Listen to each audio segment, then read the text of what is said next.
but my mood is not that good. Yes, because I lost a good person, and that's why I'm here. Many years ago, I wasn't finding it easy going to sew clothes because over the years I'd witnessed a kind of stress or disappointment from tailors. Since I sell clothes anyway, I just get clothes and from there select the ones I wear. So wearing ready-made was a kind of solving my problems for me. So no need going to tailor because I felt I didn't have the money to be paying them because some used to charge so high. Number two, I didn't have that patience of going repeatedly asking, is my clothes ready? Is my clothes ready? You understand? And sometimes by the time they finish sewing clothes for you, you go, you wear the clothes, you discover that they have sewn nonsense. It's either that they created their own style for you or that they will sew something that although your style, but know what it will not fit you. That was why I decided to avoid tailors at all costs. But by virtue of our involvement, sometimes you are compelled to sew your clothes. You have some of your colleagues, your friends, your members, your relatives that their children are wedding or that are doing one thing or the other. They will always sell clothes as shebi and things like that. So at that, when they give you or they bring for you to buy to attend their friends, their children's wedding or their own outings or so, you just have to sew. So a time came, one of my colleagues introduced me to a good tailor. I was surprised. The lady sewed perfectly superb. In fact, the clothes she sewed is still in my wardrobe. I saw it the other day. It's that type of clothes that you love so much. I wear it once in a while. Good. But the next time I was to send clothes to that lady, they say she had relocated. It pained me and I complained in the neighborhood sometime after that I needed a good tailor that would sew as good as that one. Somebody now pointed a lady for me because I was an outing I was to go for, and the ready-made I was to wear needed a little adjustment. So, and that was when I complained that if I had seen a good tailor, I would have kukuma sewn my own style the way I wanted. Somebody directed me to this particular lady that I'm mourning today. By the time I got to her, I showed her what she was to do, the adjustment to make in my clothes. Then I told her that I don't know how you do your things, but please don't spoil my clothes, yeah? Please don't spoil my clothes because I don't like problem with tailors at all. You know that some people that will look for your trouble, they will spoil your clothes and you look at them, you want to shout, you want to raise your voice. You remember that some of them maybe that they will remind you that you're a Christian, that you're a pastor, that you're this. So instead of me to swallow that pain, I could must stay away from having contact with you. So I told her, beg, don't spoil my clothes, yeah? Don't spoil my clothes. Oh, please don't spoil my clothes because I don't want to quarrel with you. At the same time, I won't want to go back in pains. She looked at me and laughed and said, don't worry, I'm going to do a perfect job. And you start giving me clothes to sew. I thought she was joking. By the time I came back in an hour or two, my clothes was perfectly fixed, well fitted, and it was perfect. I loved her services, the promptness, her polite approach, and her small corner well packaged. So I said, okay, I'll give you clothes to sew. But today being Thursday, I'll be using the clothes on Sunday. Please just get the background to know why her death is paining me. Some deaths are avoidable. So I gave her clothes on Thursday. I told her I'll be using the clothes on Sunday. And majority of tailors, don't open on Saturday. So I was wondering how she was going to deliver these clothes because I gave her two. I don't give one. For me, I think it's a waste of time, energy, resources to carry one cloth and give tailor. The same transport, whatever that will take you that place for one, is the same that will take you for two or more. So most times I give from two and above. Yes, I just sew. Not expensive clothes. I'll just sew my clothes, wear my clothes, and find my level. You understand? So I gave her two. Let me test what she will be able to do, and if she will beat the target, meet up with the time. I gave her that clothes on Thursday. That was in the afternoon. When I came back from work, I told her, okay, just look at what you're going to do for me. Please do a perfect work here. If it means giving you extra money based on what you have charged me, I'll give you. But please let me have these clothes. I'll wear the clothes, one of them on Sunday. But I like choosing. If I'm going out, I always have more than one, so that if there is a problem with one, I choose another one and move my way. I like clothes that will allow me to work with confidence. I just go my way. So on Friday, I was surprised that on Friday, in the afternoon of Friday, she called and told me that my clothes were ready. I said, I mean the two or one. She said, your two clothes are ready and you love them. I said, okay, fine. I came back from work. I went straight to her place. I saw my clothes perfectly hung. I said, I gave you this clothes. She was laughing. Say, yes, that is how I do. Since you said you need the clothes for Sunday, and I know that I don't open on Saturdays, I decided to do this clothes and prove to you that there are still good tailors. Another thing is that I don't like testing my clothes. Like, I come to tailor's shop, I test, I wear the clothes, remove. Where will I even stay to be removing the one I came with? Because even if you put me inside a room, for me to remove the clothes to wear the new one, the one you have sewn for me, I'll feel like somebody is looking at me, or that even the ceiling is looking at me. You understand? So I don't like going to a tailor's place, then remove my clothes, wear the one the person has sewn to test and see if there will be adjustment. I don't like it. So that some find it easier. Me, I'm telling my own, I don't like it. So that's one of the things I like avoiding when it comes to tailor's business. You understand? So I told her, so what do we do? Say, don't bother. I told her I don't like testing my clothes, because if you sew my clothes, I like it to be just like that. When it's time for me to go out, I carry my clothes, put on, and go. Are you following my story? This lady told me, Mama, don't test this clothes. Take this clothes home. Even if you're wearing it out now, it fits you perfectly. The two fit perfectly. I said, okay, let me try. I collected the clothes. I got to the house. I wore the clothes. Superb. The second one, superb. I was like, what is this? And she delivered promptly. I said, okay, fine, good and fine. I've got a good tailor that'll be sewing my clothes. That was how we started. She was a nice lady. She was a nice lady. I started giving her clothes, and she didn't do as if she just gave me first impression that was wrong. The way she did the first time I gave her clothes was the way she continued doing. Anytime I gave her clothes and I said, I'll be using this clothes so I got to know that she had been married for about 2 or 3 years and not got any child, and she was hoping to have one.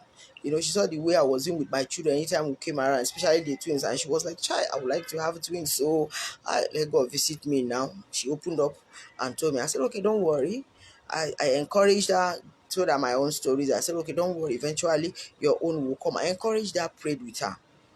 After about a month or two, I came to her shop. She said, Mama, that is the one I'm feeling. No, I said, I said, fine. So, okay, fine, let's watch it. After about 2 months again, she confirmed that she was pregnant. She confirmed that she was pregnant. This is the beginning of this story. Are you getting what I'm saying? She confirmed that she was pregnant. She had missed her period for about 3 months, and she was having signs of somebody pregnant. She said, okay, let her go and register for antenatal. She went for antenatal. They ran tests on her and said it was negative. She went to another hospital. It was positive. She was confused, but she was having signs of somebody that was pregnant. She went to a teaching hospital. They examined her. They said that it was confusing. That they will do they will palpate, but they will feel that she was pregnant. They will run tests with urine. It will say positive. It will say negative. They run with blood. It will say positive. The whole thing was confusing. They sent her for scan. She went for scan. They said that they saw something, but they weren't sure if that was baby. She went to another place for scan. They said they saw nothing. She went to another place again. They said they were not seeing any baby. It got to 6 months. Sometimes she said sometimes she wake up in the morning, her stomach will be flat. Her stomach will be flat. After about 2, 3 hours, she will come to work with flat stomach, crying, wondering. So at that time, she would wear boo to cover it so that people won't be asking her, but what happened now? After some hours, the stomach will come up again. And she was wondering what was wrong. She told me, I said, which one is this? She went to several hospitals, they were confusing her. She would go for scan here, she would go for scan here. This one will say there was something, this one will say there was nothing, this one she will go for test, this one will say pregnant, this one will say not pregnant, this one would say 6 months, this one will say nothing was. The confusion was too much. I started praying for her, I started encouraging her. That was when she opened up to me that she was having a serious problem in her marriage. Now, listen to this. She said that immediately she got married to the husband saw her, loved her, and decided to marry her. But when they were getting married, she noticed that the mother to the husband did not like her. But there was nothing she could lay hands on as what made the mother-in-law not to like her. I am telling you true life story so that you sit up. Just sit up and stop joking about some things. The mother to the man did not like her, did not want to do anything with her. But the man told her that he loved her so much and would like to marry her, that with time that the mother will accept her. Good and fine. She accepted and got married. They finished the traditional rites and she moved into the man's house. Now she noticed that since she moved into the man's house, the mother refused to be talking to her, but she was frequenting their house as if she was always on her.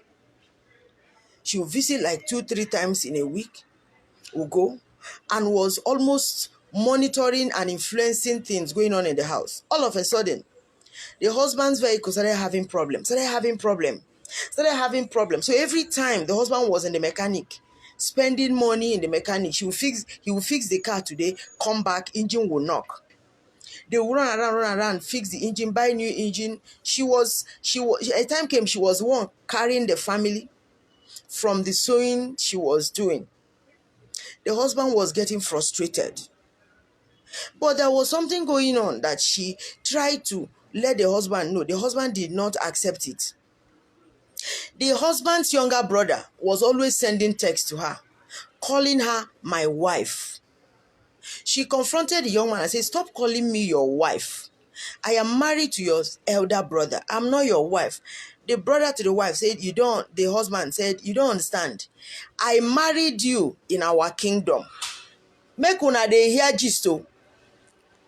He said, na me be your real husband in our kingdom. I am a king. You are my wife. You are the queen. Because that's the text. He used to send her text calling her my queen. How are you today? I hope you are doing well. Don't forget that your king is here and he loves you endlessly. So when the thing was becoming too much, she opened up to her husband and said, I don't like the way your brother is addressing me.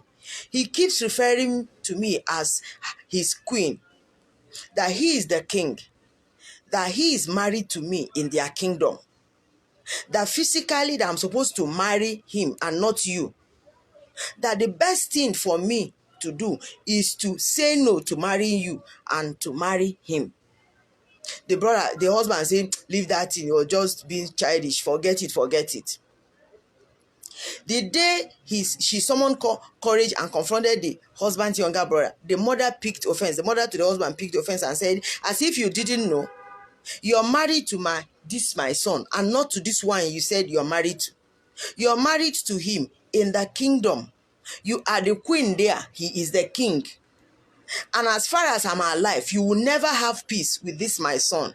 It is the younger brother that you're married to. So the earlier you accept it, the better for you in this house. If not, you will lose your life and you will not have your foot in this house. She thought it was a joke. The case kept on escalating to the point that the husband was roaming, doing nothing, and the younger brother was progressing. always sending money, dropping money for her, and she will not take.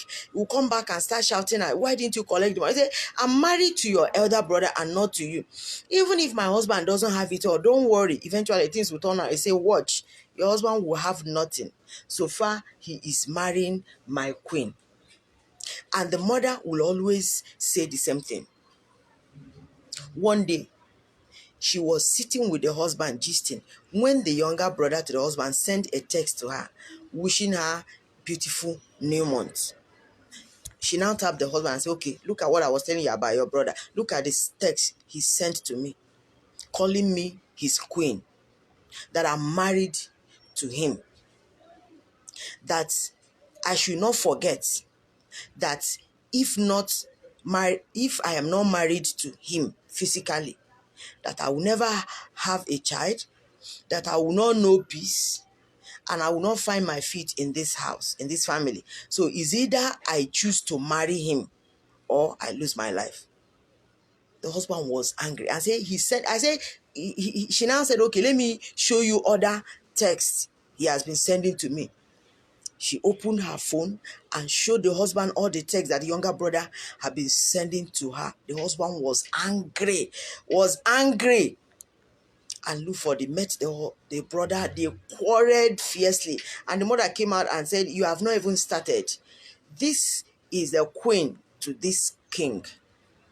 She can never be married to you because already she has been married to your younger brother in the kingdom.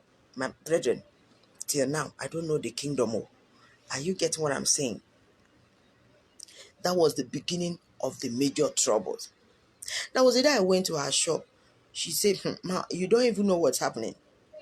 Sometimes the husband's mother, in fact, she started becoming lean. I saw her pictures before. I looked at her and I said, what's happening to you? She said, Mama, I don't know. I don't know, and I've gone to hospital. There is nothing they saw that is wrong with me. But I just don't feel fine. And with this pregnancy too, that is confusing me. I don't even know what I am doing. And I've told my husband severally, release me, let me go. I cannot continue in this marriage. But he said, but based on our tradition, because I have put something on your head, and that your father had collected the money from me, you cannot go back, because after that the father died, because there was nobody to give back the bride price to her. In fact, the whole thing was so complicated. She was always in tears, crying, afraid she wouldn't be able to leave the marriage and go home. And in that marriage, the younger brother was insisting that she should leave the big brother and marry him physically, because they were married in their kingdom. And she said, I don't know which kingdom. I cannot tell when I got married to him. She said that sometimes the mother to the husband will send gifts to her. She will not use the gift, and the mother will know that she did not use the gift and will come and start quarreling with her. She said, for example, you saw that nylon the other day you came. Yes, it was stockfish that my husband's mother brought that I should use and cook. By the time I got to the house, I knew that thing was not good for me. So I didn't use that stockfish to cook. I threw that stockfish inside the dustbin. Do you know that the next day, the husband's mother came to the house and was shouting at her, hey, you want to kill me? Why didn't you use that stockfish to cook? Why did you throw it away to the dustbin? She was surprised. How did she know that she didn't use the stockfish to cook? How did she know that she threw the stockfish away, even inside the dustbin? It was a big quarrel. And the husband was speechless. The husband was financially incapacitated. The husband could not do anything. And she could not be released to go back to her father's house and, if possible, marry another person or stay alone and not even get married. The pregnancy was bringing trouble. Peace, not anywhere. I tried encouraging her. I tried praying for her. But I needed to talk with the husband on that. The husband was never available. Because there are some things you will not do when it comes to marriage issues, if you're a marriage counselor, there are some decisions, there are some steps you will not take except you get the consent of the partner to that person that is your client. Are you getting it? The husband was never available for me to reach him on that matter. So we just kept praying. A time came, I relocated from that place. So we weren't seen as often as we used to see. Then it was about a year and she was still pregnant. The stomach was big. Sometimes we just go down. They would say she was pregnant, and that one would say she was not pregnant. And she was attending one of these Orthodox churches that will have the prayer warriors team. And in that prayer warriors team, they used to do prophecy. So one day she called me and told me that in that they were fasting and praying, and they said that it was a family matter that was, let me not mention something, so that it was family something that was on her case, that that they want her to die, that baby in the womb was not normal baby, blah blah blah blah blah blah blah. She said, hey, that baby is either her life or that baby. They were praying. I kept up encouraging her. A time came, we all have measures of grace. There are some areas I might not be very good at. I will connect another minister that is experienced in that area. So I connected with a minister that could handle her case. I told her she was excited. When it was time for her to meet the person, she told me that they called her, that they were having prayer for her in their church. I became tired. Severally, I made an attempt because we all have our own areas of grace. You understand? Eventually, we're not. In fact, a time came, I got tired. Pregnant for more than a year, 6 months. She was crying. She said she was dying. That we're just praying for her all the time in the house. When I couldn't reach her again, because a time came, she told me that the mother decided to come and carry her in disguise, that she wanted to be taking care of her, since it was all they were expecting her to put to bed at any moment from that time. And the mother to the husband will not be there to assist her. She will just come yaba, boo her, shout at her, tell her some annoying words and things like that. So the mother decided to carry her to stay with her. A time came, I needed to sew uniform for my children, and I needed the uniform urgently. She now told me that she came back, I dropped the material for her. She sewed. The next day, she told me that the uniforms were ready. Look at where she was staying. So that was how I was able to trace to where she was staying. She told me that they had to sneak out. They had to get a house where the husband's mother would not be coming, because the husband's mother was always around them. So the husband felt like there was need for them to go far from his mother, so that the mother would not be monitoring everything going on. That was how they sneaked out to that place. The mother-in-law did not know that they were staying there, and they cut off from the the husband's younger brother too. Okay, she told me when she was staying. I got to that place. I encouraged her. That was when she opened up and told me that they had told her that she would soon put to bed, that she'll be praying for her to put to bed safely. She was always fasting, praying, because she said her life was on the line. I encouraged her. She now told me how her legs were swelling up. I looked at the legs. I saw the legs swollen. I prayed for her. I encouraged her. I left. I was always checking on her. A time came for a very long time. Her lines were switched off. I couldn't reach her again. And one day my phone rang. After about 2 years or so, my phone rang. She was the one calling. I was so happy. I was excited. I said, my dear, where are you? I'm so happy I can hear your voice. She told me, Mama. He said, Mama, please let me not die. But God has answered prayer. Eventually, I've put to bed. I said, oh, praise God. I was so happy. You put to bed and you're alive. Say, yes, I'm alive. I'm alive. Look at what happened that day in the midst of people. In fact, I went to another place in church. They now told me that those prayer warriors in their Orthodox church, that almost all those people were in the same Air Force group with her husband's mother. Are you getting what I'm saying? But they were there as prayer warriors, but they were communicating with the husband's mother because they belong to the same Air Force. Are you following this story? So she had to run away from that one, and good I think she got to a place where and in a place where they said that the woman was good at helping people in such conditions to have their babies and all the stuff, and she saw those that successfully had their babies there. My dear, the story is serious. That eventually, that was where she eventually had her baby after staying there for about 2 months. So the pregnancy had reached 2 years. So that she stayed there for about 2 months, getting to 3 months, she was able to put to bed. But yes, the baby, I say, and now you're fine. So how about the baby? Say, Mama, wait. I gave birth to the babies, and the babies came out. The twins came out wrapped in black nylon. I said, what did you say? He said, I pushed out the babies. Two of them were wrapped inside black nylon. Please, did you hear what I said though? That she pushed out the baby. It was a terrible condition that after pushing her, she passed out. Whether they used razor to cut her or they used anything to cut her so that the babies could come out, that she can't tell. But she just passed out. After so many hours, she opened her eyes and they told her what happened. You understand now? Because the mother was there. The mother also told her that she passed out when they were struggling to bring out the babies because the babies were tied inside black nylon. I said black nylon. Did you hear what I said? Black nylon. She opened and saw the baby. They tore the nylon. She saw the nylon torn, brought out the babies. But before night time, the babies died. Babies died. She wept. She was talking to me. She was crying. I was almost crying, but I said, let me be the strong person for her. Are you getting it?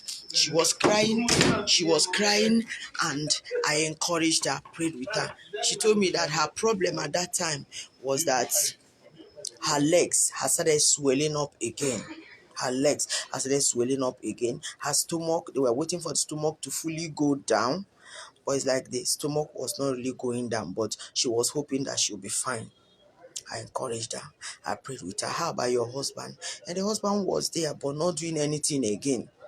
But eventually, the mother to the husband located where they were staying. However, she located, she didn't know that it could be through those members of the prayer warriors that she realized that were connected with the husband's mother. So the husband's mother was always frequenting there. Eventually, she had the babies, and the babies died before it was 24 hours. I encouraged her. I kept on praying with her. After some time, we lost contact. I couldn't reach her on phone again. The lady that met me there in her shop in those days that begged me to please be giving her clothes to sew for me. I went to that lady. I said, I said that she had not heard from her for a very long time, that she was even afraid whether she was still alive. I told her yes. That was time she called me and told me that she has had the babies. Look at how the babies came out. She screamed. I said, are you serious? I said, yes. But I've not been able to see her physically. After some time, my daughter started asking, this clothes, I'll bring her this clothes. I said, well, do I see this tailor now? Because she had this magic touch on clothes that she will pick your clothes, look at you, package you like this. It will be as if they molded you and the clothes. Try. They said I should look for her. I tried calling her line. Her line didn't go through. So my other tailor was always disturbing me for clothes. So I brought her clothes recently to please send to her. My daughter said, how about that lady? I beg, call to find out how she's doing. So I picked my phone. Someone called it. I said, let me try the lines again. I know if the lines will go through. I called her line. The phone rang. I was happy. It connected. I heard a man's voice. I said, please, can I speak with you? So the man kept quiet for some time. I said, what is it? Please, can I speak with so I called her name. I won't mention the name for security reasons. He said, sorry, she's no more. I said, what? She died 2 years ago. She died about 2 years ago. I screamed. I said, you're the husband? I said, yes. I screamed. I said, he said, yes. About 2 years ago, I wept. I could not continue with that call. I ended the call. I encouraged my ended the call. My daughter screamed. I screamed. It means I will not see that my friend again. That means she did not survive the complications surrounding her marriage. And now that she had died, as the husband's mother and the brother insisted for not accepting to marry the husband's younger brother, as alleged that she was his queen in that kingdom. Now she had died. As they wanted, she had died.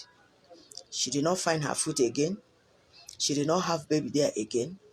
Her life went like that. You see why I'm telling this story? There are so many things that happen in this life, and some of us take them for granted. Marriage is not just for you to go and be smiling. Marriage is a fight.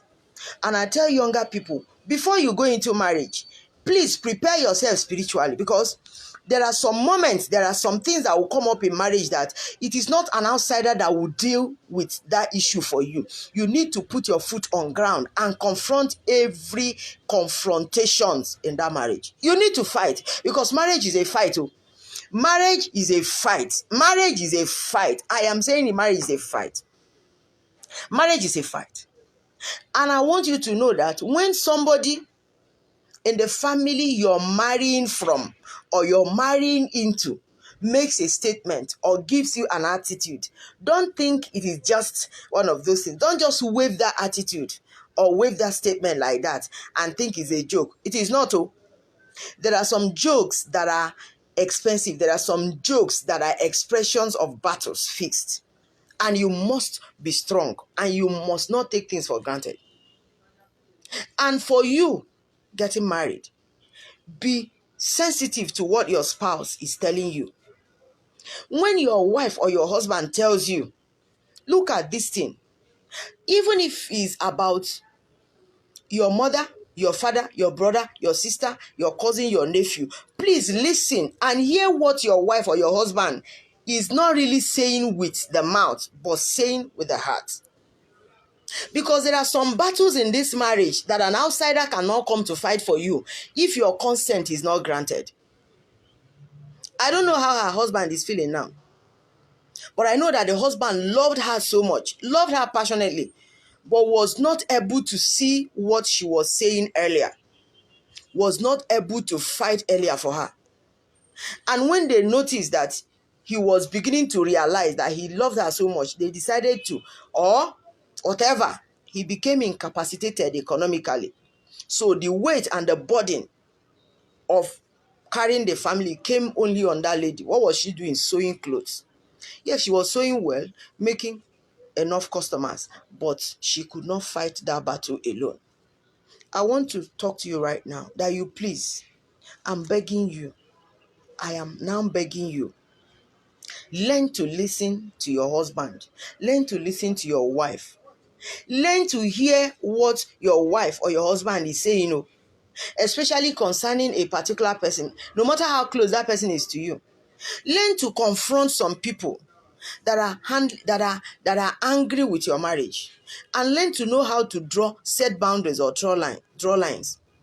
Yes, when it comes to marriage, please take sentiments away and face marriage as a fight.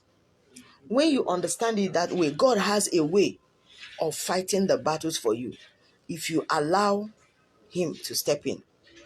And there are some things that God will wait for you to make move, then he will come behind you. The Bible says that two heads, it is not good for a man to be alone, but and the Bible also says that one will chase 1,000, two will chase 10. I don't know how many that are around you, around your marriage. And if you allow your partner to fight alone, your partner can only deal with 1,000. But when two of you put your hands together, you put your enemies on the run. The lady fought and fought alone, and eventually she died. May your marriage not kill you. May your marriage not bring you untimely death. May marriage not bring pains to you. May marriage not bring complications you cannot manage. And may God reveal enemies around you that are so close that sometimes you cannot easily separate from them. May God reveal them, disarm them, and take them off your life. Because marriage is supposed to be a heaven for you. And anybody that is positioned internally, that is connecting with external forces to deal with your marriage, may God disarm that person. May God disgrace that person. May God remove that person from you. In the name of Jesus. I pray for you again that your marriage will be a blessing for you. That you will not marry and marry into regrets. In the name of Jesus. The Lord bless you. It's a pity. My gist today is not the one that will make you to laugh. I just gave you true life story, and I'm not happy that I lost that my friend because of battles in her marriage. Had it been she stayed single, maybe she would have remained alive. I don't know. I don't know. But I'm so sad that I lost her. I don't want to lose any of my friends again. May the Lord preserve all of us. In Jesus' name, amen.